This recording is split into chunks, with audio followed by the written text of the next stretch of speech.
have 7 children. I had 6 and I was done. And just like that, I started bleeding one time. Bleeding. I didn't know what was happening. I ran to the doctor. He said, you have fibroid. This is fibroid. But it was during Christmas time, so there were not many doctors around. They had traveled. Then I went to another doctor. That one said, your cervix is inflamed. I'm querying cervical cancer. In one day. The person now said, go and do scan. So I went for a scan. And the man that was doing the scan was taking so long. And I said to him, Oga, I've done scan before. Why are you taking so long? He said, your doctor said I should look for fibroid. I should look for cervical, whatever. There's nothing wrong with this cervix. There's nothing fibroid here. But I'm seeing a pregnancy sac. But it is malformed. You either belong to your father or to your husband. You don't have a voice. You don't have a right. You don't have opinions. They don't matter. My father's village is so small. If you are driving through it at 20 miles per hour, you finish it in 10 seconds flat. That's how small it is. This is where I come from. And all I saw around me were women being told they didn't matter, they didn't measure up, they didn't count. Even my father said, "Me akeyi de ya matter." What that means is, what does a man do with female children? Because my mother was giving birth to girls. I want you to notice something, that it is daughters that are holding up the father's houses now. Oh, pay attention. The stone that the builders rejected are becoming the chief cornerstones, because women are beginning to recognize the God factor in them. It's not gender-based. The God in you is not gender-based. God is referred to as father, then he's called the breasted one. Men don't have breasts like that. They have chest that has nipple. We have breasts. So God can take on the role of father and mother at the same time. There is no gender with God. I kept hearing my father say that, kept hearing him say that, and something told me, you are defective as a female. You're not good enough. You don't count. So my shoulders were always down like this. The only time I caught my father's attention was whenever we finished exam and I brought my report card home. Somehow, I don't know how I used to pass exam. But I'll pass, and when he sees my result, he will carry me in his car. Special.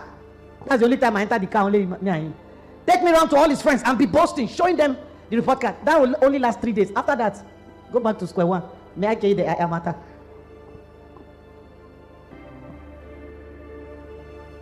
So my mother one day, my mother had 6 girls and two boys, or 8 of us. My mother one day was sitting down, all the girls with my mom. I don't know what we're talking about. I don't even know why she said it. She just said, I think out of all the girls, Christie is the least pretty. Christie is me, in case you don't know. It's me. She said, I'm no fine, reach all the other girls. Hey, another layer of nonsense settled on me, telling me I wasn't good enough. So, have you not gone to naming ceremony? And they will bring the child that they are naming. Child is not fine. But the mother will be saying, isn't she cute? Isn't he cute? What do you say? It's cute, oh. You cannot say, this thing I'm saying is not cute. You agree it's cute. Hardly will a mother say her child doesn't look good. Well, my mom said I was the least pretty of her girls. And I felt like the ugliest human being in this world. This is how the enemy begins to put layers of weights that are not yours to carry.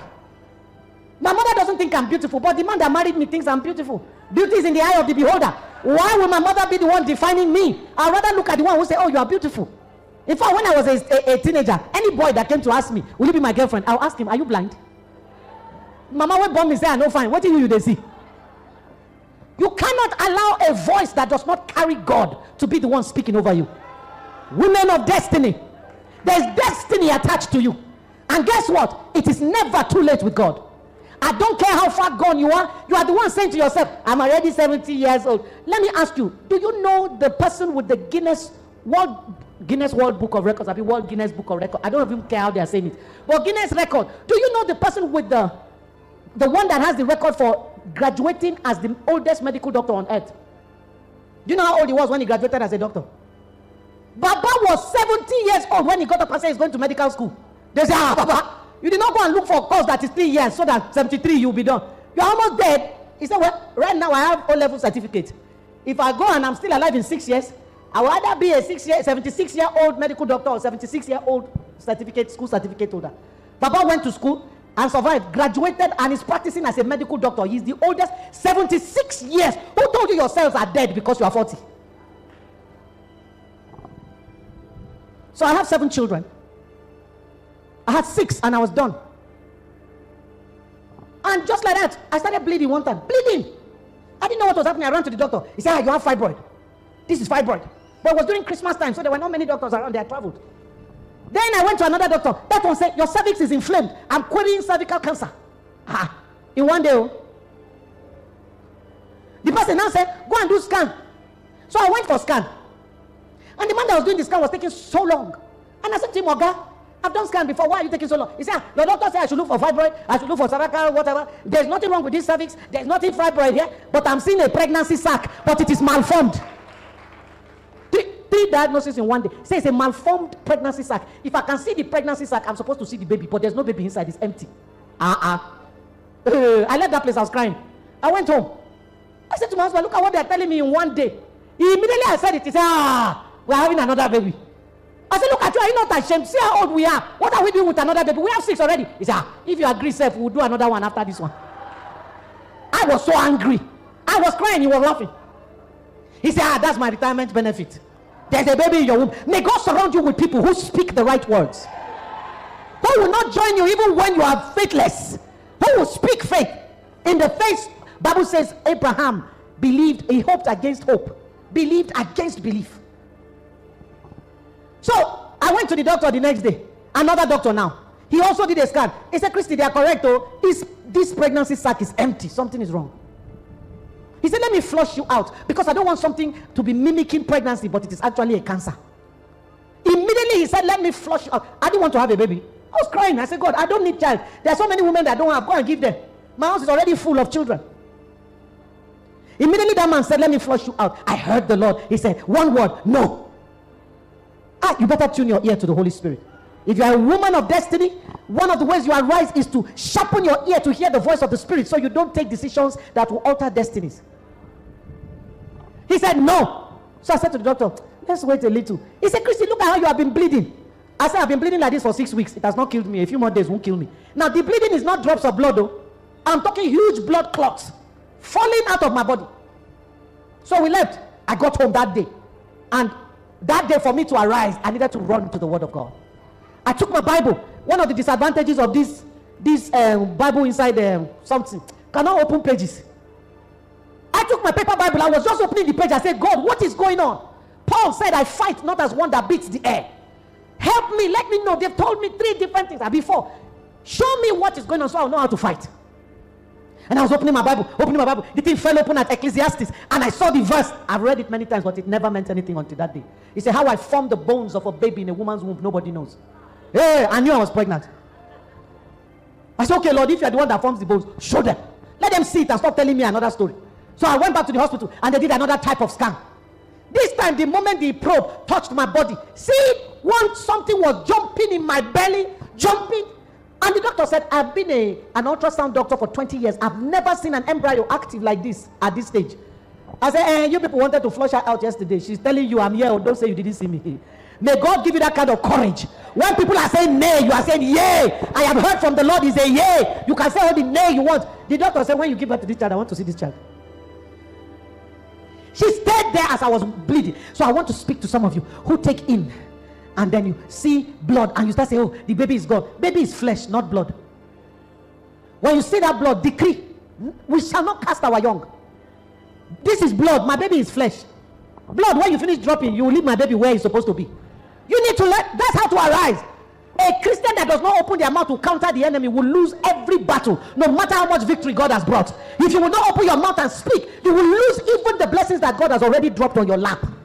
Speak. That's how to arise. This baby sat in my womb. All kinds of problems happened, threatening that pregnancy. But alongside were incredible testimonies. So I can't tell you all of them because I don't have time.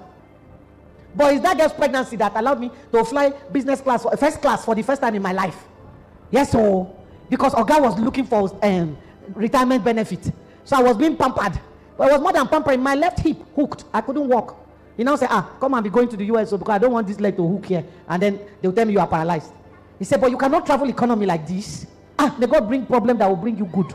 He said, you cannot travel economy like this. You won't be able to stand up once you sit down. So you will travel first class so that you can lie down. Who don't like that kind of thing? I lay down very well, Jare, to America, Jare.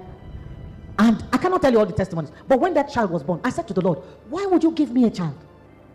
I don't need this child. We have 6 already. So the boy that was last born for 7.5 years. And then this child came. He's 8 years older. I said, why did you give me a child? He said, because I gave you this child for a sign. I said, what sign, Lord? He said, you have a platform. I gave you opportunity to speak to people all over the world. He said, I want you to tell my daughters. He said, every time my daughters, I watch them, once they start getting close to 30, they start getting jittery, they start getting worried, and they go and marry anything in the name of husband. They will wait to hear me. They will wait for me to point out the man. They start saying, my biological clock is ticking.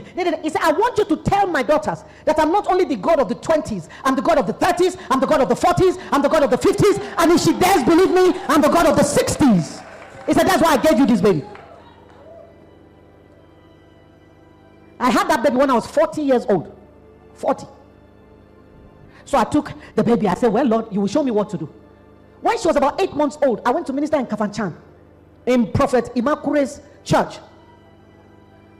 And as I was ministering, the Lord said to me, stop. I stopped. He said, call every woman who is over 40 believing God for a child to come. They came out. He said, I don't want you to pray. It is not your business. It's me and them. He said, just bring your baby. Tell them to touch the baby and go to their seat. So I said to God, say, make una come touch baby, go. That baby cried that day. She was so tired because some people were not touching. They were grabbing the baby.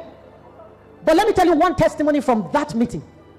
A woman who was 50 years old, had never been pregnant in her life all the years of her marriage. She took him that month, gave birth to a boy.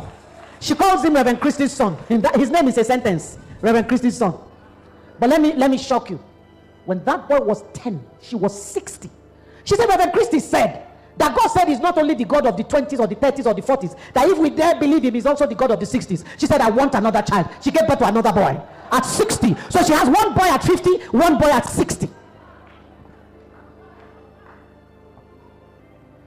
When the baby was 1 year and 4 months, I was ministering. I'm calling names so that you can verify. I was ministering in Enugu in a female fellowship called Blossoms of the Vine.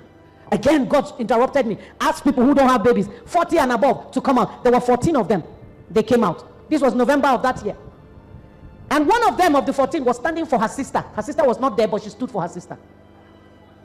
By the next year, September, 9 months exactly, I got a call from the president of the fellowship. Reverend Christie, I said, I didn't want to call you prematurely. I said, what? She said, you remember the 14 women you prayed for? I said the 14th one gave birth yesterday. All 14, over 40. The person that stood for her sister, that wasn't there, that sister is the only one that had twins. Hey! Don't play with your dealings with God. Get deep with God so you can hear him. If I didn't hear him that day, I would have removed that child. They would have flushed me out, and I would convince myself that it was cancer that they were removing. So whenever I say, Che, see my fibroid. I call her fibroid because they told me she was a fibroid. You need to see that baby. You see the way she was jumping in my womb? She's still like that. Very full of life. We walk into a place, my daughter will stop, look at everybody there, and go and hug one person. The person will break down and start crying. I said, why are you crying? One of them said, today I asked God, do you really care about me? Lord, if you are still there, show me a sign. He said, he's sending me a 2-year-old. Why did she hug me among all the people that were standing here? I said, well, the Lord sent her to you. Arise, woman. See all the time you spend watching Nollywood. It's time you could spend honing your spiritual sensitivity. Arise is not just a physical rising up. Arise is rising up in your spirituality, rising up in your emotional maturity. Arise is rising up in your intellectual capacity. Some people come to the rehab center that I own, and they'll say, they'll ask them at the reception, take me to the MD's office. They'll now bring them to my office. When they enter my office, they'll look at me, and they'll turn to the person. I say, take me to the MD's office. He said, this is the MD. They'll now look at me like this. This one. I said, they need the right hand for forehead. One man came into my office, professor of neurology, is a brain surgeon. Brought his wife who was addicted. She's a consultant pediatrician. Was addicted to 5 substances. He brought her into my office, took one look at me, and said to me, what qualifies you to run this place? Very derogatorily. But I don't resemble now. If you come to the rehab, I always wear t-shirt and leggings or jeans. So when they come, they think I'm the cleaner. I said, sir, you're asking what qualifies me. Do you want my paper qualification or what? They say, yeah. I said, okay, first and foremost, I'm an electrical engineer. The guy sat up. I said, I have a PhD in crisis and trauma management. I'm a certified counselor. I am an addictions therapist. I said, recently I became a licensed polygrapher. He said, what's that? I said, hey, you don't know that one. With all your brain surgeon, you don't know that one. I said, sir, but that's not what qualifies me to run this place. He said, what do you mean? I said, life qualified me to run this place. Then I began to tell him the story of my family. When I finished, the wife is not a Nigerian, it's a Russian. She was already saying, oh, please, I cannot stay in this place. They're going to kill me. I cannot stay in this place. They're going to kill me. The man turned and looked at her. Hey, you are going to stay in this place because this woman knows what she's doing. If your certificate, the last certificate you got is 5 years old, you are out of service. You are useless. Because technology has gone so far. Even a 1 year certificate needs to go and do touch-up. You are sitting there still holding what you came out of university with in 1938. You have no relevance to today. God did not say we should be heavenly conscious and be earthly useless. It is the works we do on earth that give us the crown in heaven and the rewards. You are obsolete, out of touch. Your children are talking, you can't even understand what they are saying. They are finished selling you and you are sitting there. Arise. Arise. One of the things that Daddy asked me to speak about today, I will go there. In arising, you have to take a stand. You have to decide certain things that are okay and certain things that are not okay. So my mom and my dad had 6 girls and 2 boys. The first child was a boy. Everybody celebrated. Male child, male child. Then they gave birth to the second one. It was a girl. Hey, second baby. But they did not shout as much. Third child, girl. What's happening? Fourth child, girl. That was me. Apparently the girls didn't care. The man was shouting. The more girls were coming. When my mother was pregnant for number 7, she was leaving for the hospital. He said to her, take your bag. Not just baby bag. Take your suitcase. If you give birth to a girl, don't come back. Go to your father's house from there. I don't want girl again. He was going to give her up after 7 children. My mother went and came back. She had a boy, thank God. So she came back home. And then she had 1 more girl. So that was a family of 10. 8 children, 2 parents. Today as I speak, that family of 10 has shrunk and shrunk and shrunk. It's now a family of 2. I buried 8 of them. My father is dead. My mother is dead. My oldest brother is dead. My 5 sisters are dead. Only my youngest brother is alive. That one that my mother had and came back home. He's the only one alive. So what is it that ate up my father's house? It was addiction. My dad was the first addict. He was an alcoholic. And he was also a womanizer. 2 addictions running. When a man or woman does not deal with themselves in one generation and the struggle crosses to the next, it is always compounded in the children.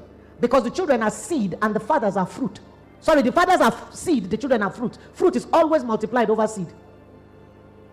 When David committed adultery with Bathsheba, it was one time he did it in secret. When his sons came and took over, the sons of David that were born to him in Hebron before he became king over Israel, more than 50% of them died from sexual sin. It was Adonijah who could have married any girl in Israel because he was a prince. He said, give me my father's last wife. What is a man doing with his father's wife?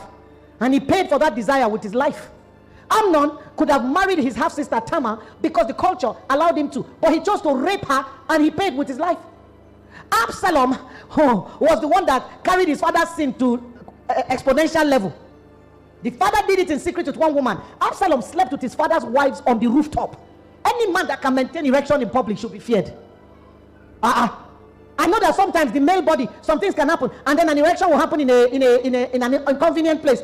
No man will stand and face the crowd and see what's happening to me. No, you hear him singing a song that they did not compose. And he will hide until the matter goes down. But this one was having sex publicly on the rooftop. What his father did in secret, he took it to the rooftop.